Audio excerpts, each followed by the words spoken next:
And what I see, I don't see for another 20. What's up the delay?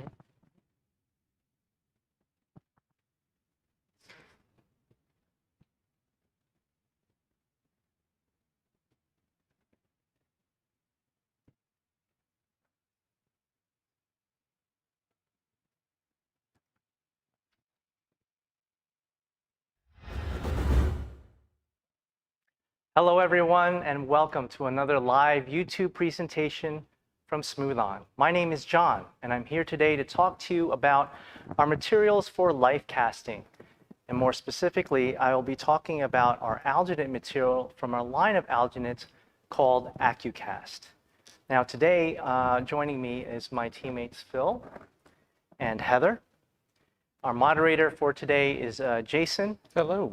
And you will hear his voice coming through the presentation as we go through this. And Alex will be running our video for the program.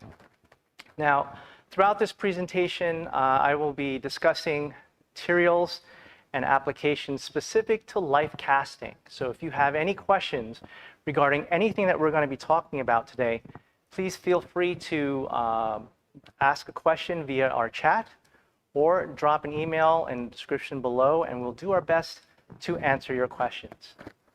Now, to review what we're going to learn today, we're going to be discussing our materials specific to life casting.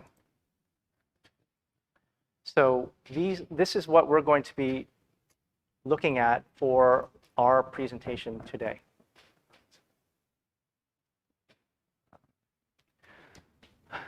What we'll be reviewing is life casting concepts and what people do with it, what are alginates, and how to work with them.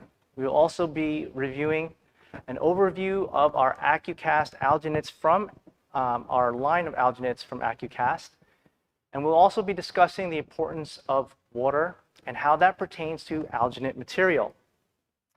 We'll also be reviewing proper mixing techniques, how to prepare for mold making, and working with our gypsum cement material, which is what we're going to be using for casting into our alginate mold. We're also going to be reviewing materials for casting, other materials that we will be using for casting into our alginate mold, tips on how to avoid air entrapment, very, very important to keep that in mind when you are doing these types of life castings. Fixing surface imperfections in the gypsum castings that we'll be making today, casting effects and techniques, and we'll also be discussing silicone for life casting and how to color them. Now, as far as materials that we'll be reviewing, we're going to be working primarily with our hand gel 570 alginate from Accu-Cast. We'll also be working with our Liquistone casting cement, which is a gypsum cement. We'll be also looking at our Smoothcast 325 resins and our Smoothcast 300Q polyurethane resins for casting material. We'll also be reviewing our So Strong colorants, as well as our bronze metal powder. And we will be also working with a new silicone material called EcoFlex 0020 Fast, which we'll be demonstrating today, as well as how to color them with our Silpig silicone pigment. Now, for those of you who may be new to life casting conceptually is the idea of being able to reproduce anything in accurate detail regarding human body parts, whether it is hand, like this,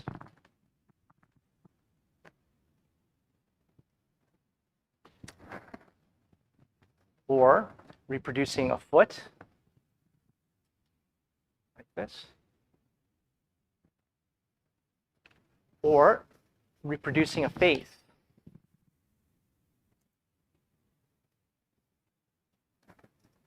You can even reproduce an entire torso. In this case, this is a pregnant torso. You can reproduce that in precise detail. Now, you can produce all of these things using our life casting material called Alginate to make accurate reproductions of virtually any body part. Now, what do people use life casting for? Well, life casting can be used for a variety of different industries. In movie making and special effects, or theatrics, or even in cosplay. You can utilize life cast models to make accurate reproductions for your costumes and props. So for example, if you have a face mold like this, you can sculpt directly onto this life cast model to produce a form-fitting silicone prosthetic like this, which will fit the actor perfectly for the movie scene. Okay? For those of you who are into who are in the medical simulation community, you can utilize LifeCast models for making tools and models for educational and instructional purposes.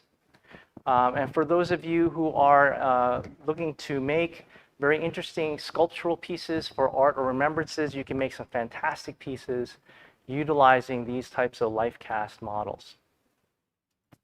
Now you can make all of these possible using our alginate material for reproducing down to a fingerprint in detail. And as you can see here, you can literally get down to every fingerprint and detail within the life model. Okay, so what is alginate? Well, alginate is a powdered material, and it looks like this.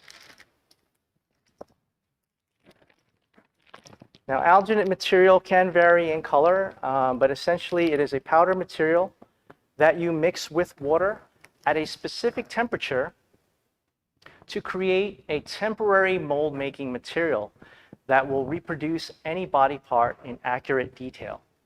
Now, the mold that you make with an alginate material is a temporary mold. So we recommend that you cast into the mold immediately. You don't want to wait more than 4 hours after making an alginate mold to cast into the mold. And why is that? Well, it's because we're mixing the powder material with water.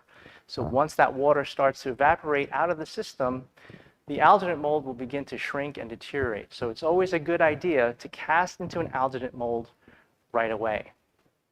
Now, given the temporary nature of the mold material, what materials can you cast into an alginate mold? Well, you can cast a gypsum cement material, and for today's demonstration, we'll be working with our Liquistone gypsum cement. You can cast a fast-setting urethane system called Smoothcast 300Q. Now, for those of you who are familiar with mold making casting, you know that urethanes are sensitive to moisture, temperature, and humidity. But Smoothcast 300Q is a urethane system that works really, really fast. So it is not impacted by the water that's in the alginate mold. You can also cast into it a fast-setting silicone material for making flexible silicone reproductions like this. Okay. So that's what you would use an alginate for. Now, the key thing to remember when you are making an alginate mold like this is that the alginate requires water, and water is a very, very important part of the formulation of these types of alginate molds. The temperature of the water will dictate the speed of the water, and what I mean by that is for every alginate in our Accu-Cast line of alginates, there is a specific temperature for the water that you will use to mix with that alginate material to make your mold. And the temperature of the water is going to dictate the speed of the alginate.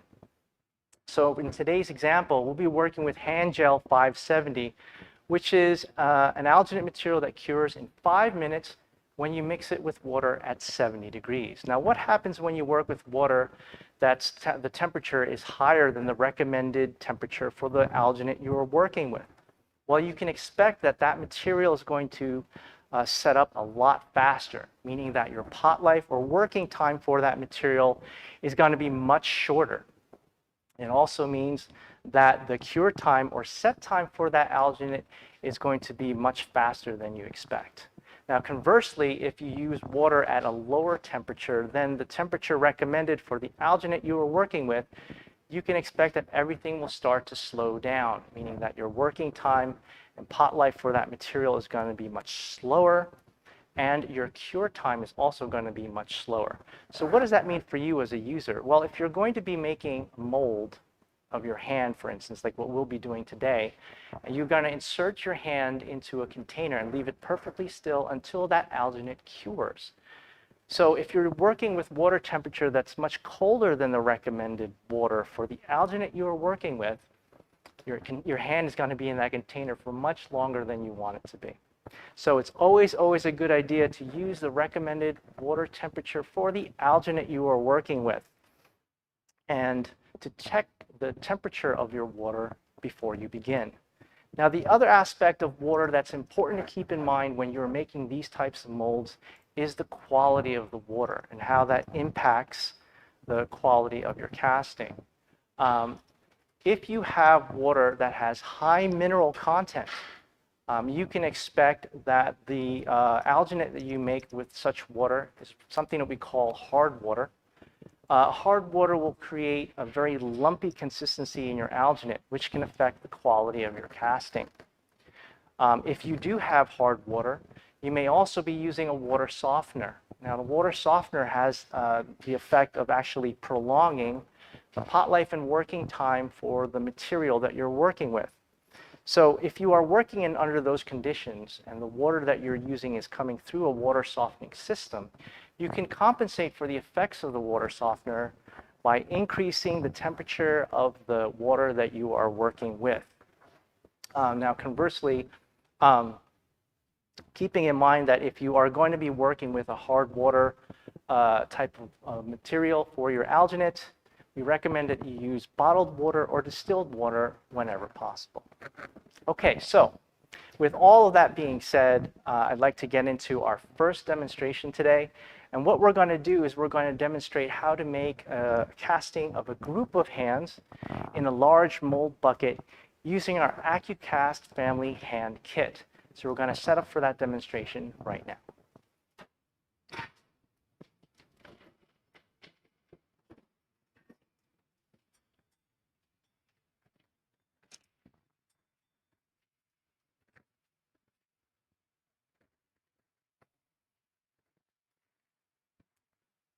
Okay. This is the Accu-Cast family hand kit. Now, this kit contains everything that you need to make an accurate reproduction of a group of adult hands in a large mold bucket. The Accu-Cast family hand kit includes 2 bags of our hand gel 570 alginate. This material has a mix ratio of 1 part powder to 4 parts water by weight, and or a mixed ratio of 2 parts powder to 3 parts water by volume. We're going to be using both bags of alginate material to make our mold today. It also contains our large mold bucket. This is an 8-quart size bucket that can accommodate a group of adult hands easily within this container. So we're going to use this to make our mold. Hey, John, before you move forward, we do also have the a kit that you can use for a baby or a child's hand. We had a question about using this material with kids and whether it's suitable for that. Sure, absolutely. And I will be reviewing actually a lot of the different kits that Accu-Cast offers a little later in my presentation. But you can certainly use the baby child kits for making reproductions of a child or infant's hand or foot. So stay tuned and we'll definitely go over that material as well. Okay.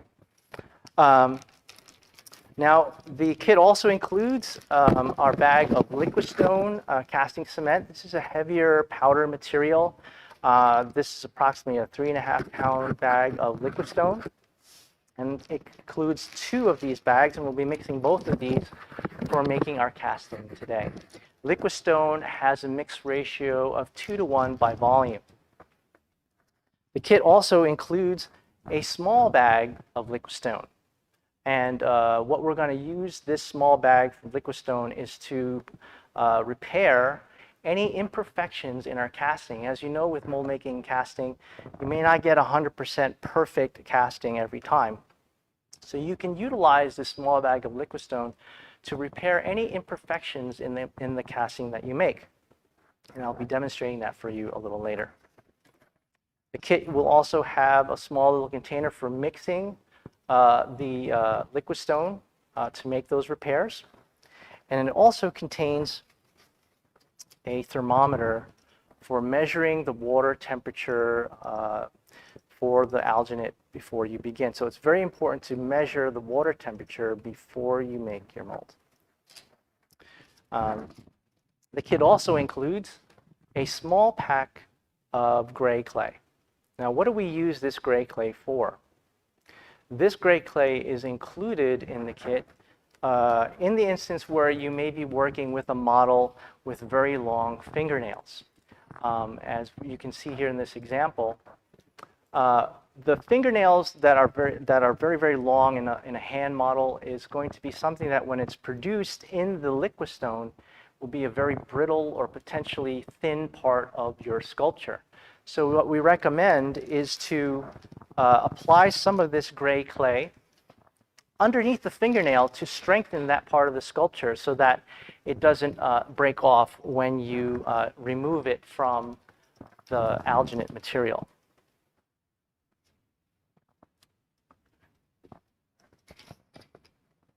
Okay.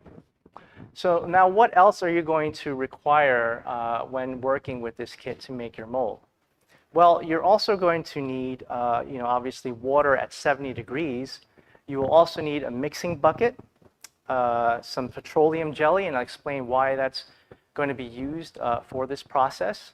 A measuring cup for measuring the amount of water that you're going to need for making your mold. A turbo mixer and cordless drill, and I'll explain how to use that for mixing the material. A pair of scissors, a plastic knife, and what we're going to use the plastic knife for is to demold our casting from the alginate, and I'll show you a technique on how to do that. And also, we will be requiring a dust mask, and we recommend to wear an N95 dust mask when processing powdered alginate material. Okay? So at this point, what I'd like to do is to show you guys the hand positioning that we're going to use to make our mold. Okay? So what we're going to do is we're going to actually have two people clasp their hands together. It's going to be Heather and Phil, and they're going to put their hands together like this, palms touching one another, with the fingers firmly planted on either side of their hands, and their fingers closely knit together. Now, the reason we chose this type of model is because this will allow for the ability to make a reproduction with very little air entrapment, and that's always an important consideration when deciding on what kind of hand position you're going to make.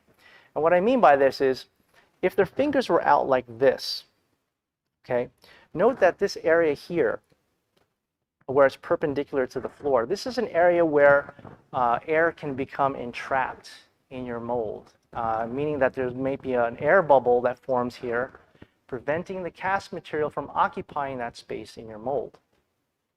So the likelihood that you're going to make a reproduction with blown out fingertips is kind of high when you have a hand positioning like this in the mold. Now, that doesn't necessarily mean that you can't make a mold of fingers in that position. It just means that you have to take greater care in casting into that mold in order to prevent that type of air entrapment from occurring. And I'll show you a technique on how to do that. Okay. So the next thing that you want to do is you want to practice, after you've decided what your hand position is going to be, you want to practice the positioning of that hand position in the mold bucket. And the reason we do that is because, number one, we want to make sure that we evaluate the space within the container, make sure that everything fits well.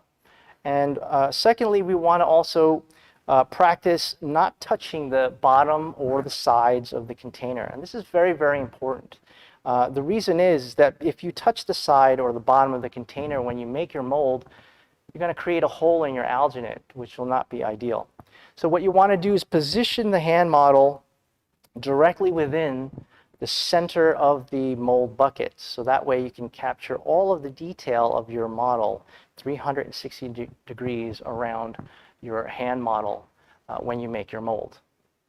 Okay? So now that we've practiced our hand positioning in the mold bucket, and we've also decided what type of hand positioning we're going to do, we're now going to have our models, Heather and Phil, come up here. And actually, before we begin doing that, the first thing I'm going to do is prepare the mold bucket for making a mold. Now, the very first thing I'm going to do is I'm actually going to take a little bit of the petroleum jelly, and I'm going to apply the petroleum jelly to the top quarter of our mold bucket. And now, why am I doing this? So the reason for applying petroleum jelly to the top quarter of this bucket is because what we want to create here is a base for our sculpture. All right, and you notice this base that is on the bottom of this sculpture here. And this base is created by pouring the liquid stone beyond the level of the alginate and all the way to the top of our mold bucket. So to prevent the liquid stone from sticking to the sides of the container, we're going to apply this liquid stone, and we're going to apply this petroleum jelly to the top part of our mold bucket. All right.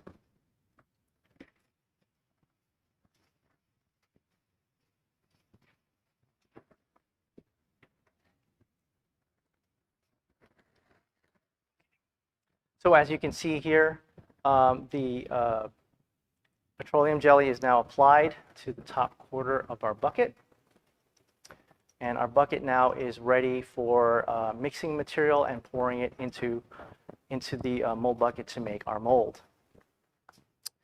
So now at this point, what we're going to do is we're going to put on our mask.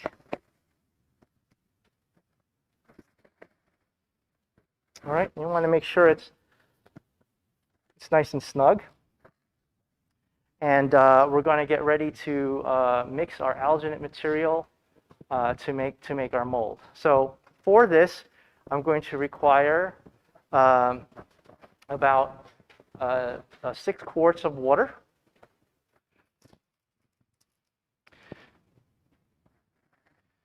Thank you, Phil.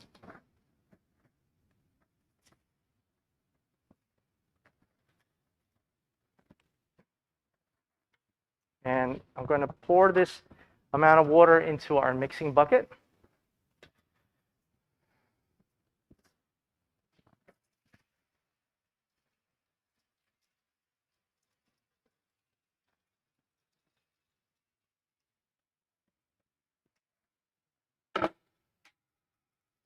All right, and now we're going to sift into the bucket our first bag of alginate.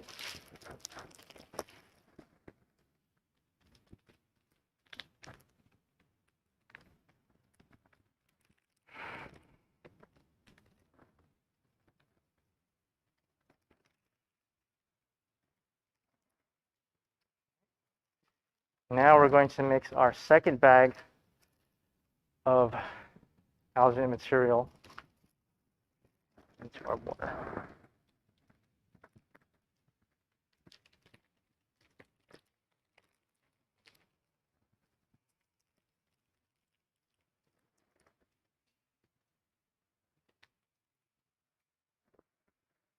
Right now, what I'm going to do now is I'm going to use a turbine mixer for mixing this material.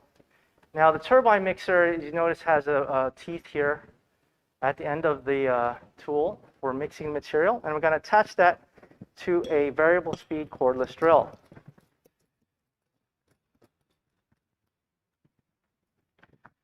And I'm going to use that to mix our material.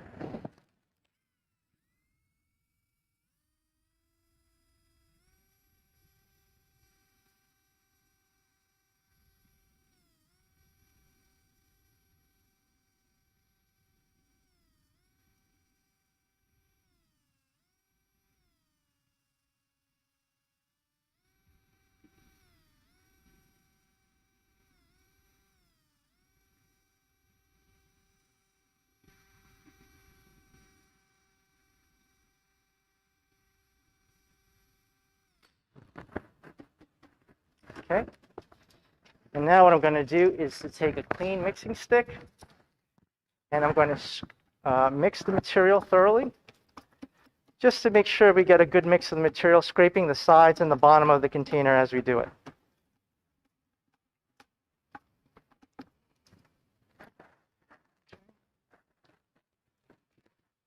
And now I'm going to pour that directly into our mold bucket.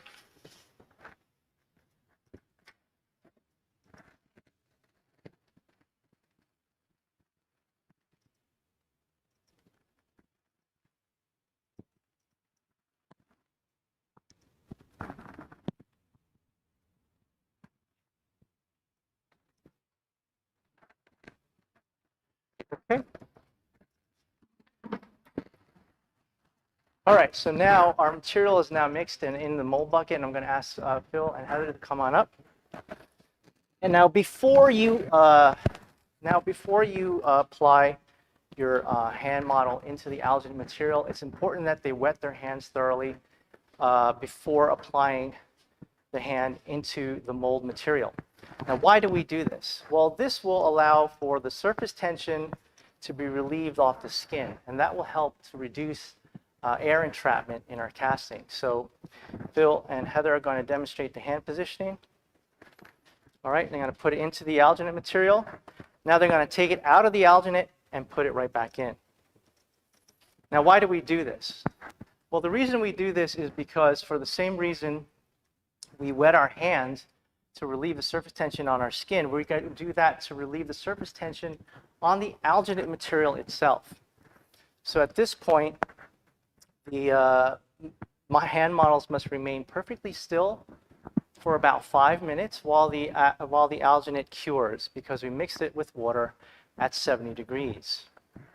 So at this point, what I'd like to do is to review some other product offerings that we have from our line of alginates called Accu-Cast.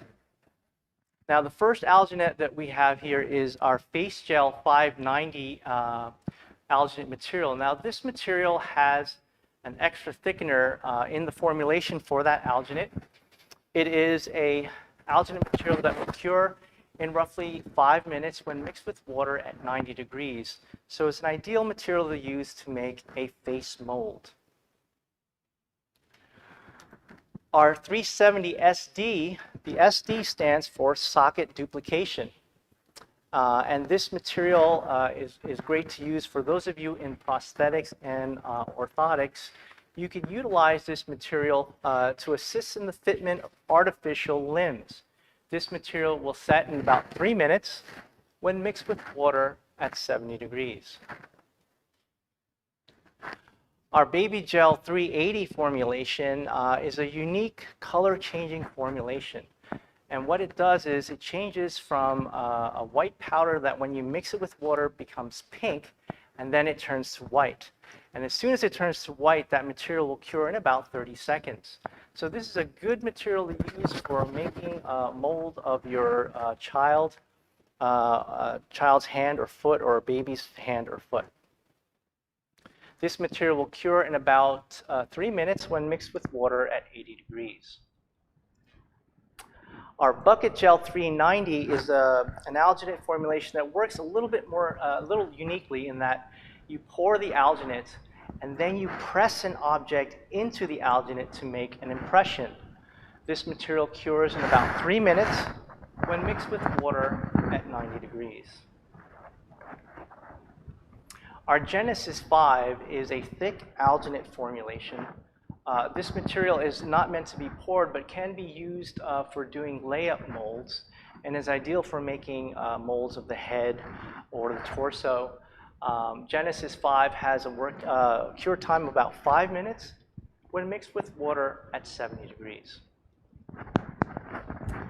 Our Body Gel 880 alginate is a fiber-reinforced molding material. This material is ideal for making torso molds or areas that require large coverage on the body. Body Gel has a long working time of about 5 minutes and cures in about 8 minutes when mixed with water at 80 degrees. Our Phase 2 gel is our dental gel. This is material that you can utilize to make accurate reproductions of teeth and gums. This, like the baby gel, is a color-changing formulation, so when it turns to white, it will be time to insert that alginate into the mouth to make a dental impression. Phase 2 gel also offers a unique mint flavor, so you can use that to make dental molds. This material will cure in about 2.5 minutes when mixed with water at 70 degrees. Now, our value gel material is a low-cost mold making material. Value gel is great for beginners to life casting, and it is a material that will cure in about 5 minutes when you mix it with water at 70 degrees. So you can utilize this to make forms. If you're not looking for extremely high detail in your forms, you can utilize value gel for those types of projects. Now, in today's demonstration, we'll be working with our Accu-Cast family hand kit. We'll also be demonstrating our adult hand kit, but we have several other hand kits, life casting kits that can be used for making body parts, specific body parts for different projects. We have a baby child hand casting kit, a face casting kit, a family hand kit, which we're demonstrating today, a foot casting kit, a head casting kit, and a pregnancy torso casting kit. Now, for more information about these life casting kits or any of our alginates from Accu-Cast, log on to accucast.us.com or click on the link in the description below. Okay, so now what we're going to do is we're going to take a look at the alginate material here. And the way you test it is you want to press down on the surface of the alginate. As you can see here, it is firm and no longer gel-like. So at this point, it's telling me that the alginate is ready to go. So what we want to do is we want to have Phil wiggle his hand and carefully extract his hand from the alginate material. And then we're going to have Heather do the same. Now, it's important when you have a complex composition like this to extract the models carefully from the mold. You don't want to tear the mold when you are trying to get your model out of the alginate material, and you want them to go one hand at a time as you exit the mold. So now, as you can see here, the alginate material has captured all of the information from our hand models. And this mold now is ready for casting. Okay. Now remember, the mold that we made here is a temporary mold. And you should cast into the mold immediately. You don't want to wait more than 4 hours after making an alginate mold to cast into it. Okay. So now what we're going to do is we're going to get ready to work with our liquid stone casting material to make our casting. So for this, I'm going to utilize 40 ounces of water. Thank you, Heather. And I'm going to put that into our mixing container.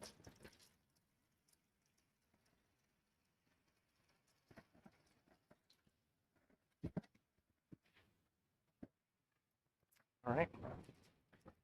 And now I'm going to sift in our first bag of liquid stone.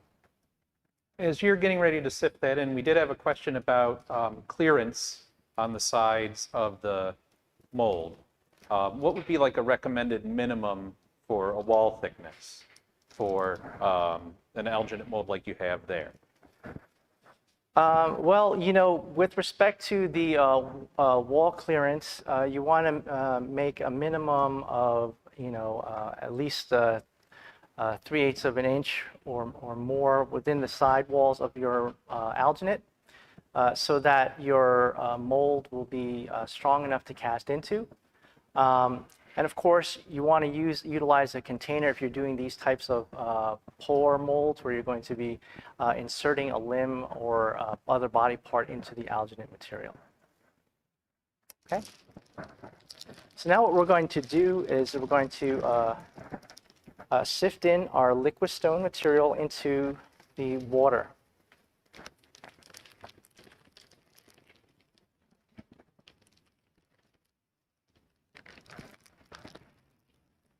All right. And we're also going to do the next bag of liquid stone into our mix.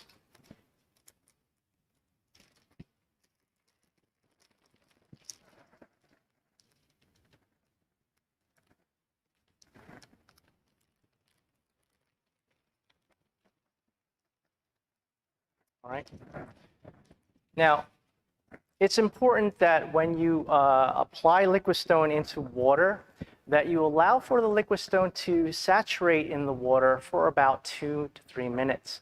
And the reason for that is that hydration of the liquid stone in the water is going to create a casting that's much, much stronger. So it's always a good idea to allow for that liquid stone to set within the water for about 2 minutes before you mix it. Okay, so at this point, what I want to share with you guys is a tip when you are working on location, like we are here in our studios, and you are doing life casting. Realize that water temperature can fluctuate drastically depending on the environmental conditions around the area that you're working with, the ambient room temperature, etc., can impact how quickly that water temperature is going to fluctuate. And in most cases, the water temperature will drop steadily over time. So if you are in a situation where you're life casting on location and you don't have access to a sink like we have here in our studio, what you can do is you can actually utilize an aquarium heater, a unit something like this. Now, what the aquarium heater does is it allows you to insert this into a large bucket container, and you can set the water temperature for the material that you are working with. So that way, you will be able to maintain the proper water temperature for the water that you need when you are life casting on location. So it's a very handy thing to have on hand when you are in a situation where you don't have access to a sink and you need to maintain that water temperature.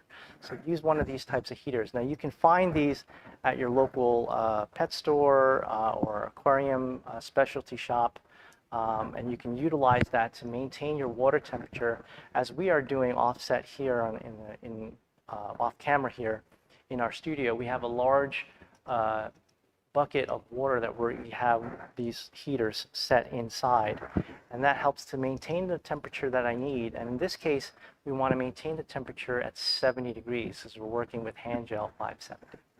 All right, so keep that in mind when you're working on location.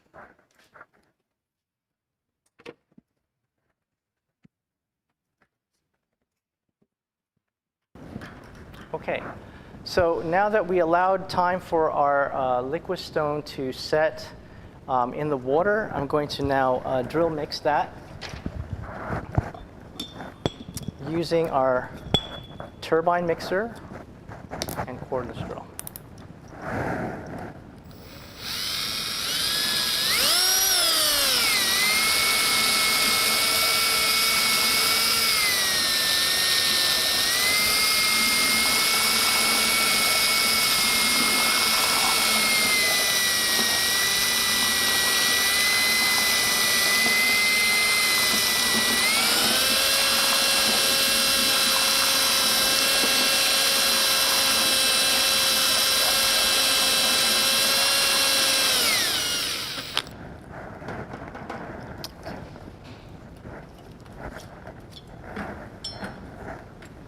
All right, now, once we've drill mixed this material, I'm going to, again, take a clean mixing stick, and I'm going to mix the material carefully, scraping the sides and the bottom of the material in the bucket to ensure we get a thorough mixture of this material before we pour it into our mold.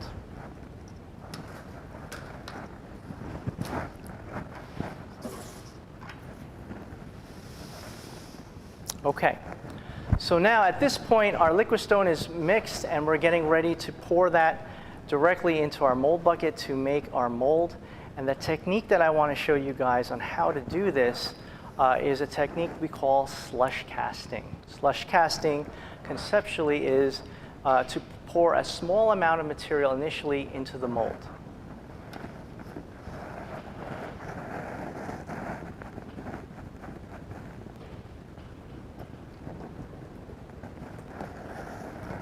Right.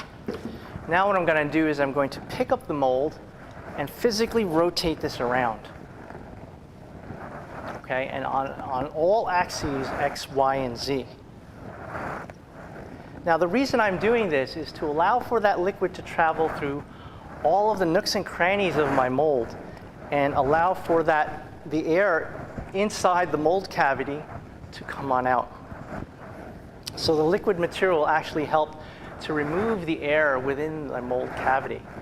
And since the pot life for this material is about 15 minutes, you've got plenty of time to do this. Now, depending on the complexity of the model within this mold, you may want to do this a couple of times to help alleviate the air in the system. So I'm going to do it one more time.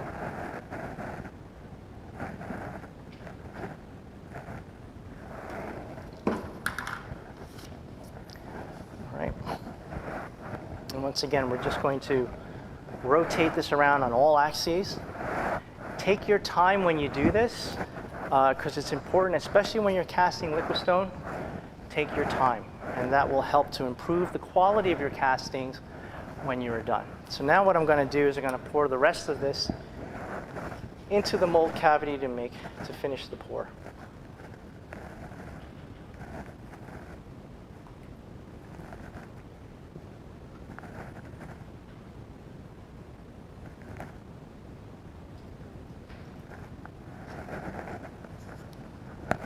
Okay.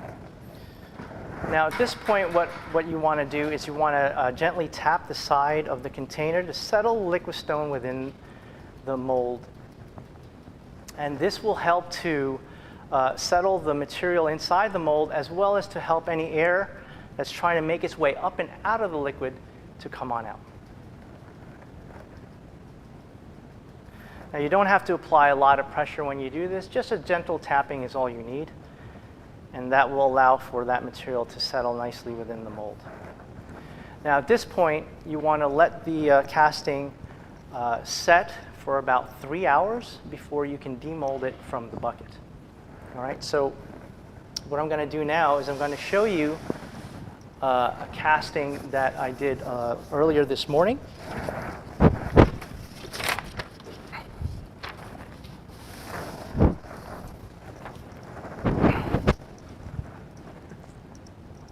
Okay, and what I'm going to do is I'm going to demonstrate how to demold this material from the mold bucket to extract your mold from the container. So now the first thing we're going to do is we're actually going to invert the mold bucket. Now keep in mind, when you do this, you don't want to raise it high above your counter, because you don't want your casting to come crashing down on your kitchen table. That would not be good. So what you can do, though, is grab a firm hold of the mold bucket, and you want to gently rotate it around and place it right back onto the table. Okay? And then what you want to do is grab firmly from the side, apply a little bit of pressure, and squeeze out. All right, and there is our mold material out of the bucket. Now at this point, what you want to do is to utilize a plastic knife for cutting into the alginate mold. Now realize that alginate material is very, very soft material, and it's easy to cut into. So you want to use a blade that has a very dull edge, like a plastic knife or a butter knife. And what I like to do is I like to score the surface of the alginate first. And the purpose for scoring the alginate is really to give you a starting point for cutting away the alginate material to expose your casting inside the mold. So I'm going to basically make several scores here along the alginate. And what this is just a starting point in order for you to begin extracting the model from the mold. Now, keep in mind that even though it's been 3 hours since this material was cast into the mold, the liquistone casting is still fairly fragile. In other words, you can actually cut the surface of the liquistone with this plastic knife if you press too hard. So it's important that when you are cutting into your alginate, that you take away small chunks of alginate at a time, okay? I know there's a tendency to want to get in here and just kind of rip it all open and grab the model inside, but I advise you not to do that. And the purpose for that is, say for example you are making a mold and it is of a hand like this, in this position, with the fingers spread wide, like this. Now imagine if you're going to now grab a large chunk of alginate material to extract it from your model. You could very easily break off a finger if you try to do that by removing larger amounts of alginate at a time. So it's a good idea when you are demolding a liquistone casting like this to take your time and remove small chunks of material at a time. You want to utilize the plastic knife to feel your way in the alginate, and as soon as you feel the solid mass of the casting inside, then cut carefully around that area so you don't damage the model while you're extracting the alginate material from the mold. Okay, so keep that in mind. It's always a good idea when you have a liquistone casting and alginate to take your time. The patience will be well worth it because your casting quality will come out much, much better. So again, small amounts of alginate removed from the material at a time. Now, as you get closer and closer to your casting, you may find that there are some areas where some alginate gets stuck in between crevices between the fingers or in between the palms.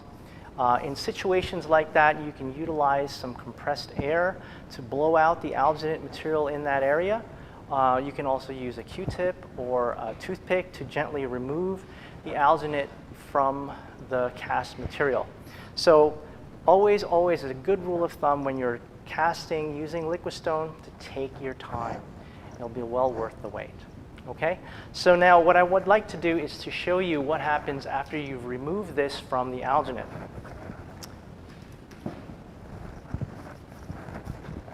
Now this is a casting that I did a little earlier today, okay, of the hands that are clasped.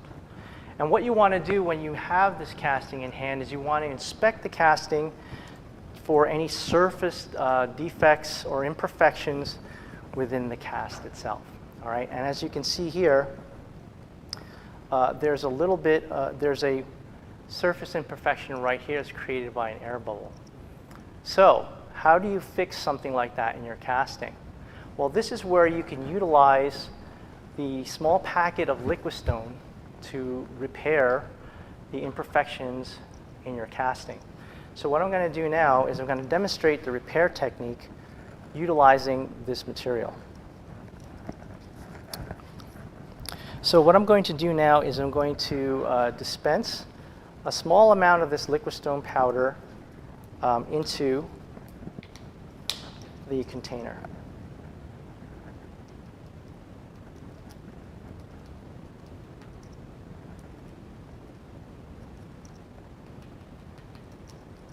Okay. And then what I'm going to do is I'm going to add a little bit of water. Now, the idea here is to create what we call a slurry. All right, so what you want to do is you want to carefully mix this material. And I can see here that I've added a little bit too much water, so you can add a little bit more powder. And you can continue mixing powder and water until you get the consistency that you need for making your repair.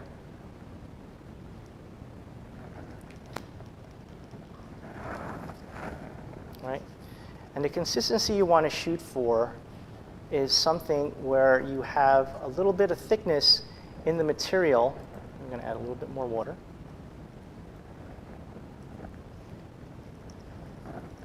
To be able to make your repair.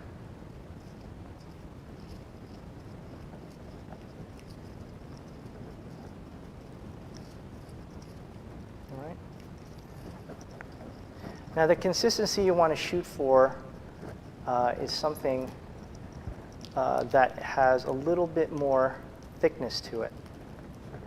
All right, so I'm going to just mix a little bit more powder in here to get the consistency.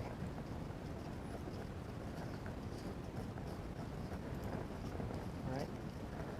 So this is the kind of consistency that you want to get. All right. So now what I'm going to do is I'm going to go over my area here, and I'm going to apply a small amount of that material directly into the hole. I'm going to take my finger and I'm just going to smooth it out, just like that. All right, so that's how you would repair a Liquistone casting. Remember that the repair that you make here is going to require about 3 hours to cure.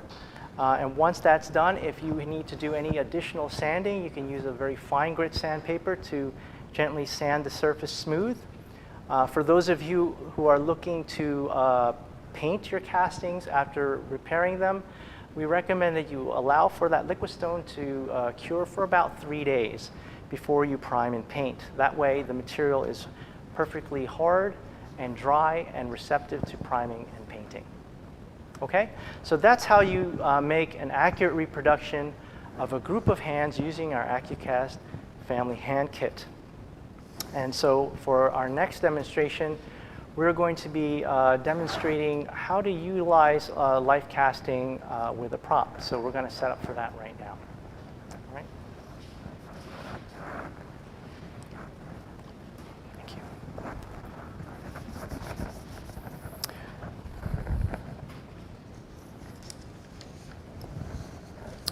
Now, for my next demonstration, I'm going to be working with our Accu-Cast hand kit for adults.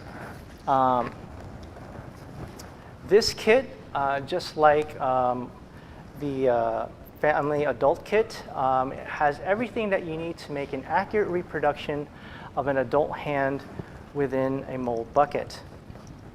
The mold bucket that is included here is this size container, which we'll be using for making our next mold. Okay? Now, there are several ways that you can mix alginate, and I demonstrated for you guys the drill mixing technique, which is recommended whenever you are mixing larger amounts of alginate material. And the second method for mixing alginate material is that you can actually mix it in the bag it comes with. So what I'd like to do at this point is to demonstrate for you guys how to accurately mix the material in the bag it comes with using an in-bag mixing technique. Okay.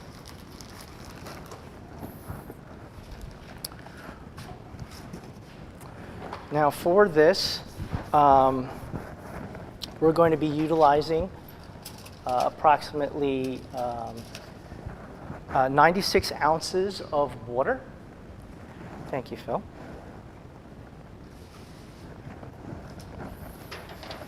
And I'm going to now put on my mask. Make sure it's nice and snug. And now what I'm going to do, I'm just going to put on some gloves here. Now for doing the in-bag mix, what we're going to do is we're going to start off by opening the bag, and I'm going to roll down the sides of the bag. Now this bag is a 1.5 pound size material of alginate,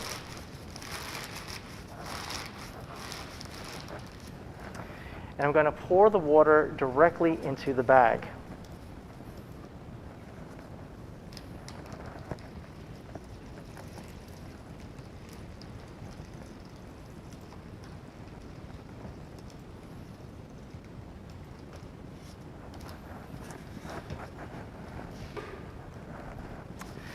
Okay, now the water's in there. I'm going to allow for some of that air to come out of the bag. And I'm going to hold the bag firmly at the base of the bag like this. All right. Now I'm going to begin mixing the material and rotating the bag. Now you can do this in a clockwise fashion or counterclockwise fashion. And this will help to initiate the mix of the material, allowing for the powder material to mix well with the water. Now what you want to do is allow for some of that air to come up out of the bag. Grab a firm hold of the top of the bag, and I'm going to flip it over, and I'm going to mash this against the surface of the bag. Now you're going to use the table to work the powder material into the water. And what you want to do is you want to concentrate on areas where the powder may settle, and that would be the corners of the bag. So you want to make sure you really work those corners to mash the material well against the bag. And this will help mix the material. Now you want to be fairly aggressive when you do that, and then flip the bag over and repeat the process.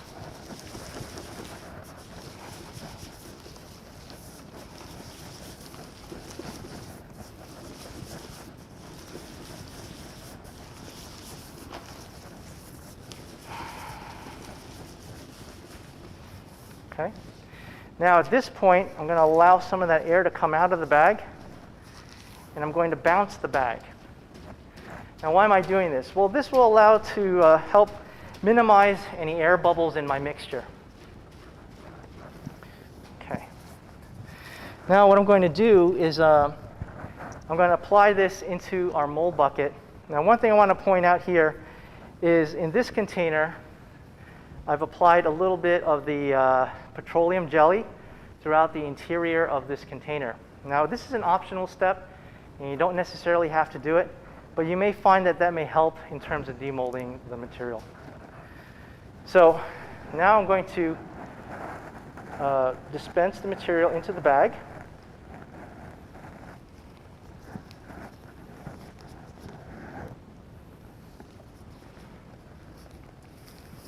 And as I complete my pour, I'm going to give the bag a firm squeeze to allow for that alginate to come out of the bag.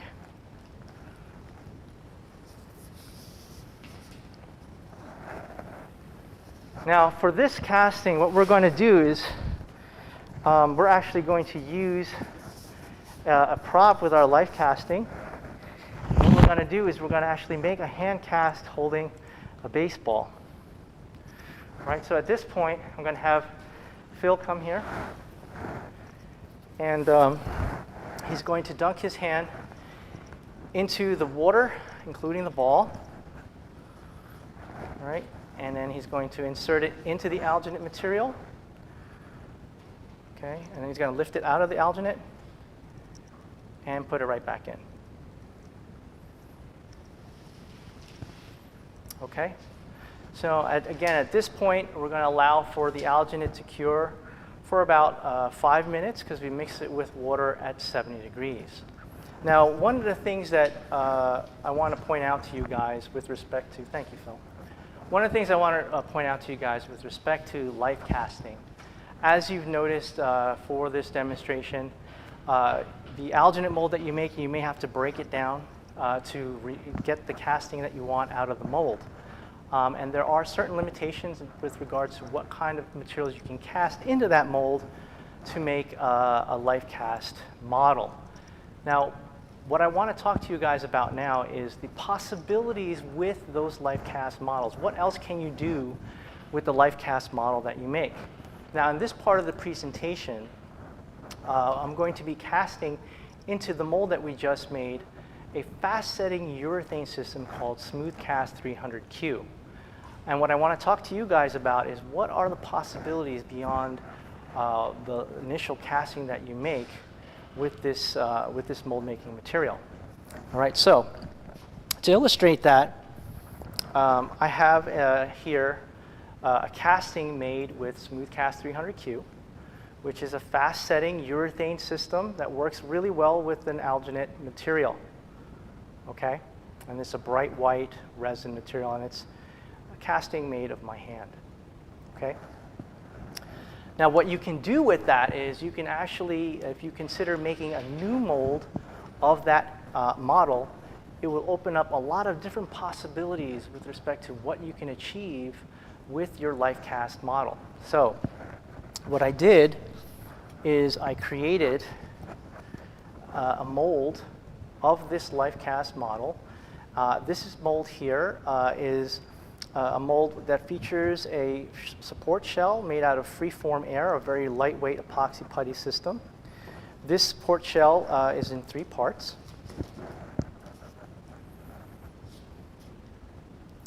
And inside is the mold that I made. Now, this mold here is what we call a glove mold. Okay, and as you notice, there are no seam lines on this mold. And how this works is basically just like a glove, you invert the mold to extract the model from the mold. Now, this mold was made using Dragon Skin 10 Fast Platinum Cure silicone rubber. And the reason I chose it is because of its high degree of stretch, which makes for an excellent mold that you can easily invert. Okay?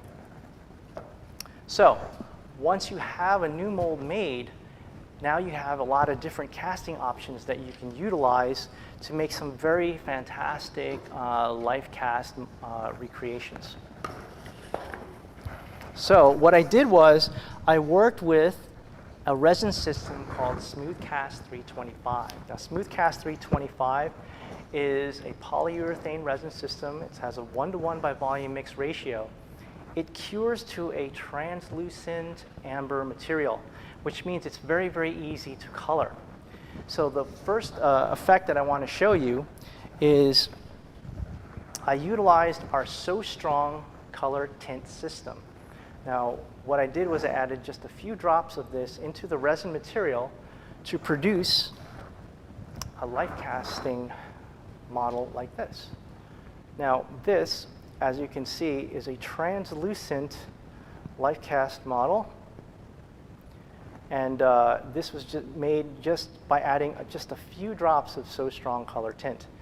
Now, So Strong color tint is a concentrated system, so it doesn't take a lot of that pigment system to color the material. So just a tiny little drop created this incredible translucent effect.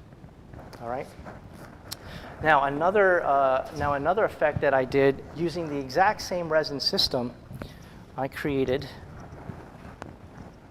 this marble effect. Okay. So this was created using the exact same resin system. Now, how did I create this? Well, what I did was I made 2 small batches of resin, and I colored them. One batch with So Strong white, the other batch with So Strong black. And what I did is I poured the white resin into the mold, and then I drizzled in the black in very short spurts, intermittent spurts. And that created this incredible organic effect that you see here in this marble-looking hand. Okay? Now, another effect that you can do is something we call cold casting. Right? So this is a cold cast hand. Now this again is using the same resin system, Smoothcast 325. And what I did is I colored it using our So Strong black colorant. And what I did is I mixed in our metal powder. And I used, for this particular effect, I used bronze powder. Now, bronze powder is actual metal powder. It's a very, very heavy material, as you can see here. That's actual real metal powder. So by mixing this into the resin system, I was able to create this incredible life cast effect of cold casting. Okay, so for more information on how to create these types of effects using our SmoothCast 325 system, log on to smoothon.com or use the description in the links below to find out more about how to create these incredible reproductions using your Lifecast model as your starting point. Okay, so now what I want to do is to take a look at Philly's mold here.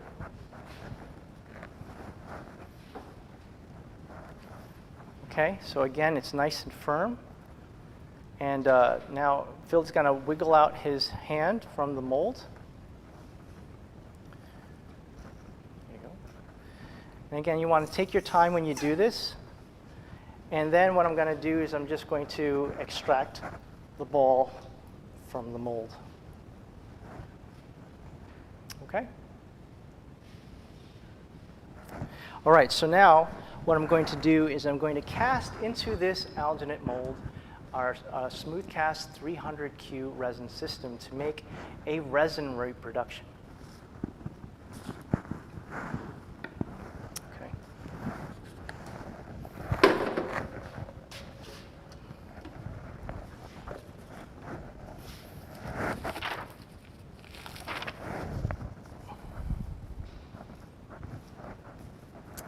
Now I'm just going to put on some gloves here. Now, SmoothCast 300Q is a fast-setting, ultra-bright white resin system. All right, the mix ratio for this material is 1:1 by volume. Now, this is very, very fast-setting material. Pot life for this material is about 30 seconds. So what I'm going to do is I'm going to dispense an equal volume of A and B. And I'm going to fill to that line that I marked off here on my deli container.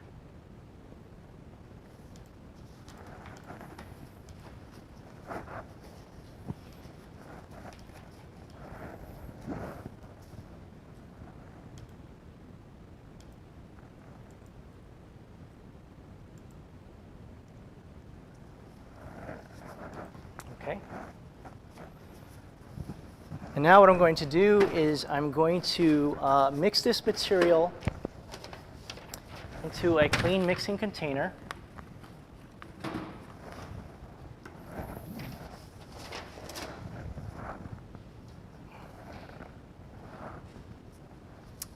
Now it's important that when you are mixing these materials, make sure your containers are perfectly dry and free of any contaminants. Use disposable mixing containers whenever possible when you're processing these types of resin materials. Now I'm going to mix in the part A.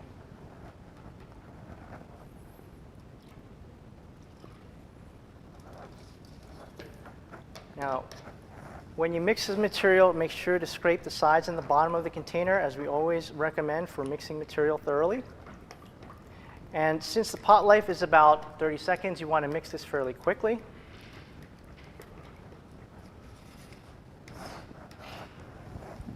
And now I'm going to pour this into my mold. Now again, I'm going to pour a little bit initially.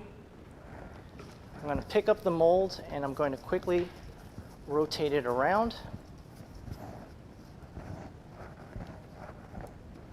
And then I'm going to complete my pour.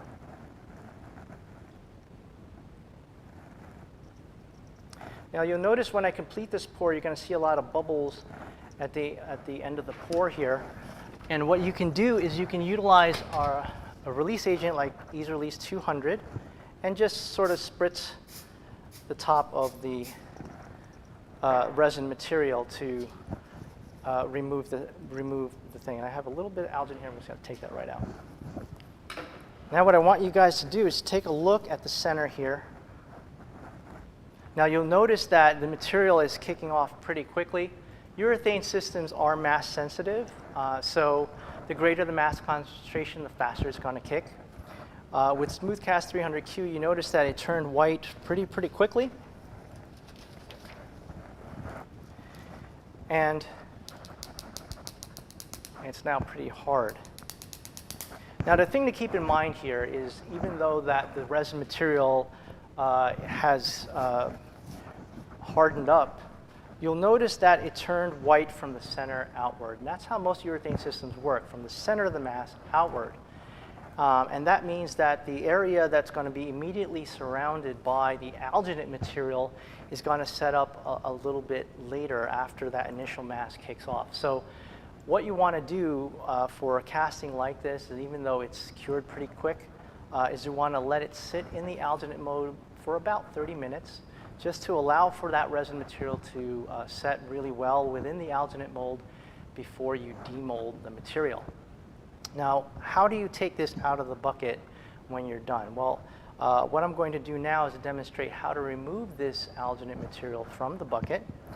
And what you want to do is you basically want to invert the bucket as we did before, okay? Laying it gently on the table. And now what you want to do is realize that there's going to be a bit of a vacuum seal that's formed when that alginate cures within the container. So what you want to do is apply a little bit of pressure on the sides of the container, right? And then allow for that material to come out of the bucket. Okay, so like that. Okay, and then what you can do is you can demold it using the same kind of technique that I described earlier. Again, you want to let this material set up in that alginate material, give it a little bit of time to cure properly within that alginate material before you demold. All right, so what I want to show you is, and here is a casting that I made of the same model. And as you can see, the reproduction captured all of the detail, even the stitching in the baseball, and all of the hand information, the wrinkles and creases on the skin. Okay? And there you have it.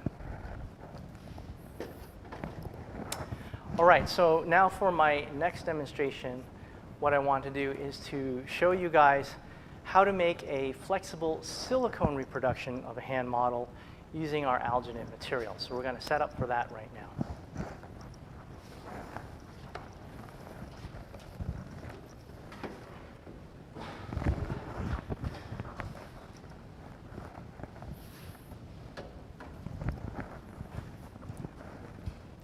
Now, for this part of the demonstration, we're going to make a slightly larger casting for a hand that features the fingertips down to about the midpoint of their forearm. And so to do that, I created this mold box. Okay? Now, this is a simple construction utilizing foam core and hot glue to create a mold box.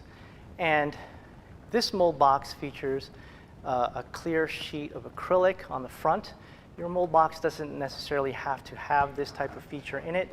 I'm just including it here so you can see what happens when I'm pouring the alginate inside this mold box to create my reproduction. So we're going to be working with this to make our silicone reproduction.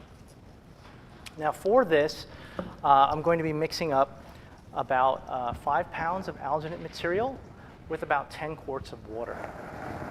So again, I'm going to put on my mask,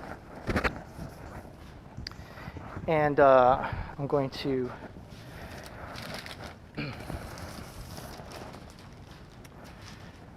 use about 10 quarts of water.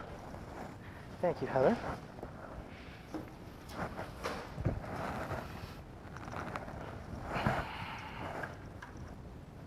Okay. So once again, I'm going to dispense my water into a mixing bucket.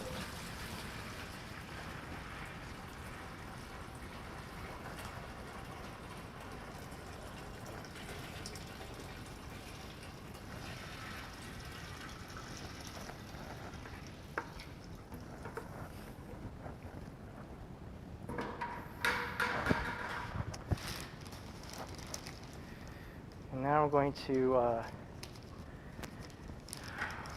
dispense my alginate material into our mixing bucket. Now, since this is a larger amount of alginate material, I'm going to sift about half the bag of this alginate into the mold and then mix it with my turbine mixer. Okay, so let me just set that up.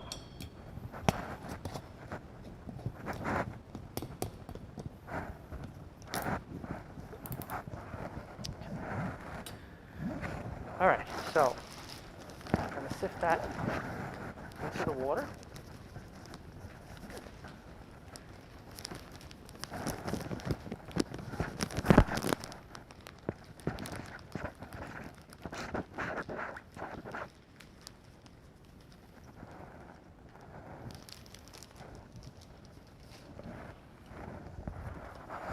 Initiate the mix here.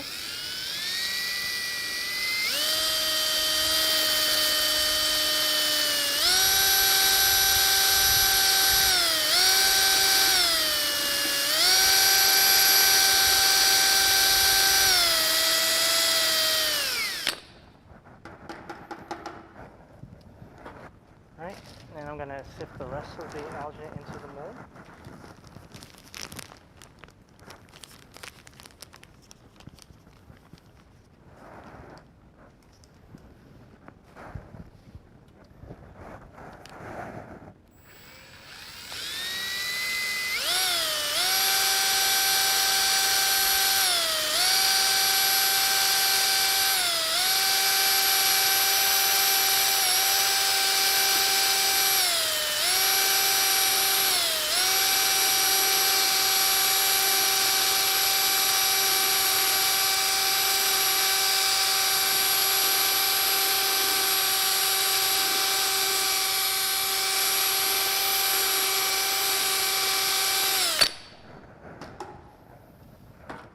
All right, then take a clean mixing stick, and again, I'm going to mix it, scraping the sides and the bottom to ensure a thorough mix.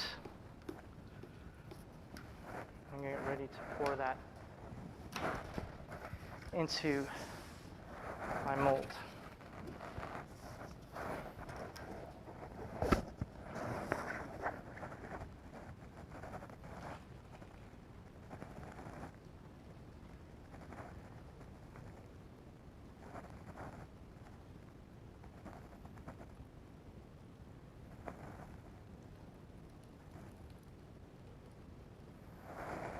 Okay. Now you notice that I didn't pour all the way to the top of the mold.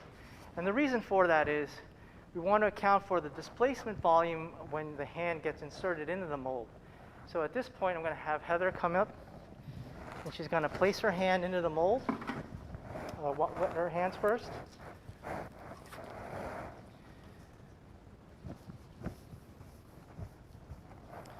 All right, and then she's going to submerge it into the alginate material, lift it up out of the alginate, and pour it back in.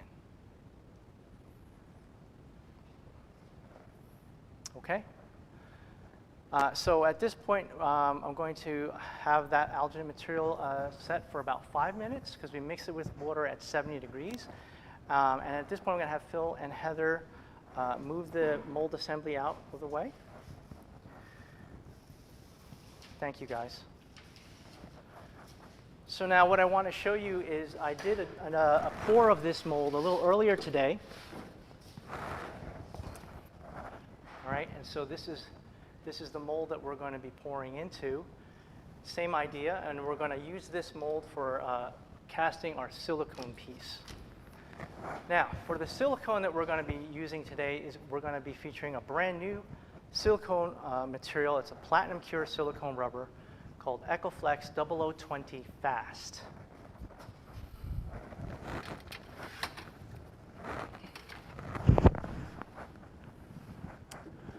Now, Accu-Flex 0020 Fast is a fast-setting platinum cure silicone rubber. Mix ratio is 1:1 by volume. It has a pot life of approximately 20 minutes and cures in about 1 hour.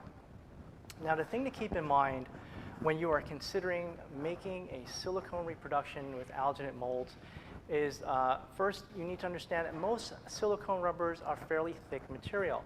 Ranges between 25,000 to 35,000 centipoise, depending on what type of silicone that you're using for your mold. So in most cases, we recommend using a vacuum degas method for degassing the material before you pour the silicone into the alginate mold. There are, however, other formulations of silicone that are much thinner. EcoFlex 0020 Fast has a mixed viscosity of about 3,000 centipoise. So if you're in a situation where you don't have a vacuum degas chamber, this is a material that you can use for making your silicone reproduction. So what I want to show you guys is I pre-mixed an amount of silicone, and what I've done here is I've also pre-colored the components, the part A and the part B. Now, how do you color silicone? Well, what you do is you utilize our Silpig silicone pigment system. Now, we have a variety of different silicone pigments. There is a darker flesh tone color. This is a base flesh tone. It looks like this, that you can utilize for coloring your silicone reproduction. Now, in most cases, realize that the platinum silicone material is a translucent white material, meaning that A and B are identical in color. And ideally, for making these types of silicone reproductions, you want to give your reproduction a good base color to work with, and in most cases, a good flesh tone color. So for that reason, I've colored both A and B with the Silpig to give my castings a good color saturation out of the mold. And what that does is it helps prevent certain things like translucent fingertips in the life cast that you make using the silicone product. Now, what I want to share with you guys is a technique that I like to use for creating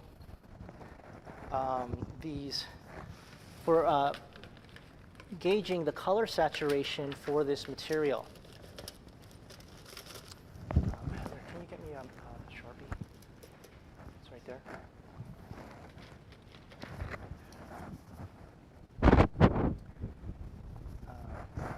So what we do is you can utilize a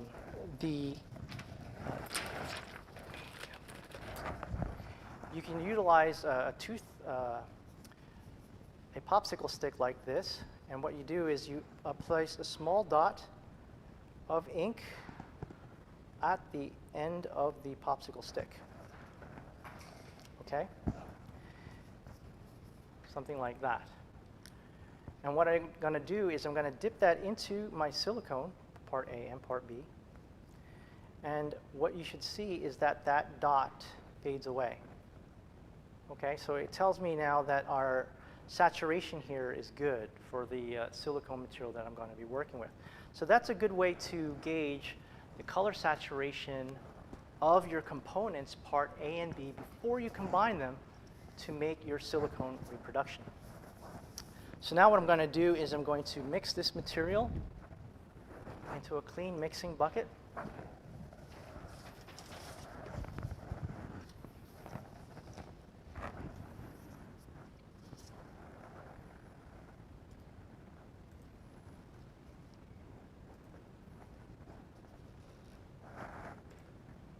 Starting with the part B. You want to scrape the material out as well as you can to get all of that material out of the mixing container. And then I'm going to include the part A.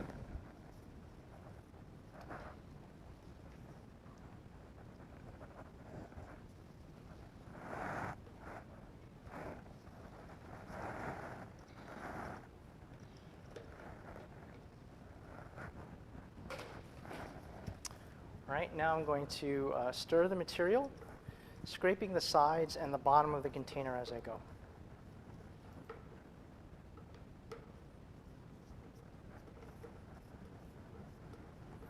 Now realize that the material here has a pot life of about 20 minutes. And it's always a good idea, especially when you're working with material that has similar color in the part A and part B, is to double mix this material. And what I mean by that is I'm going to take this mixture and I'm going to pour it into a new mixing container and I'm going to mix it again. Using this technique will be sort of like an insurance policy that whatever material that you mixed in the previous mix, if you mixed anything, it will be caught in this secondary mix. So double mixing is a very, very good technique to utilize when mixing material to ensure that your material is well mixed before it ever enters your mold.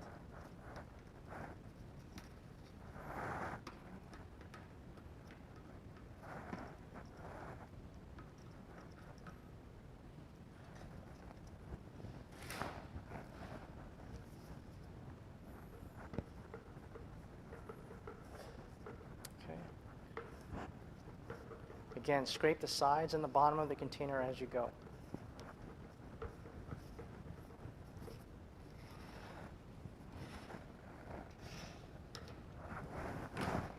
All right, now what I'm going to do is I'm going to pour that into my mold box.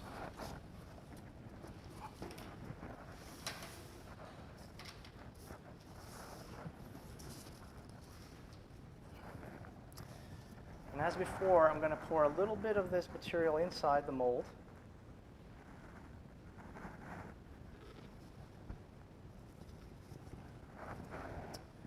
Then I'm going to physically pick up the mold and rotate it around.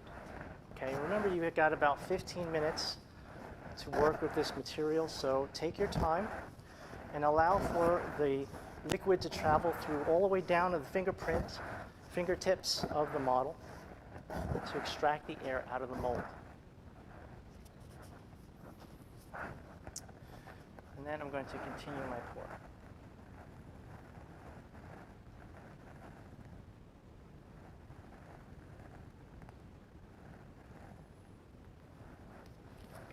Okay. All right, so now we're going to allow for that silicone to set for about 1 hour before demolding to make our silicone, to get our silicone part out of the mold. All right, so I'm going to just move this out of the way.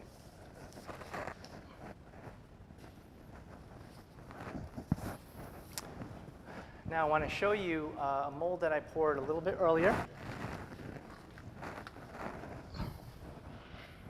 All right, so here's my, my alginate mold. Now realize that inside this mold is a very stretchy, durable rubber material, so you can be pretty aggressive when it comes to demolding this from the mold. So you can utilize your plastic knife, make your initial incision.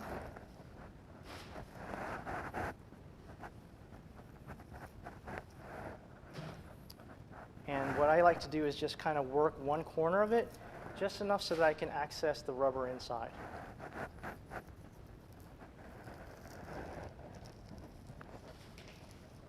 Okay.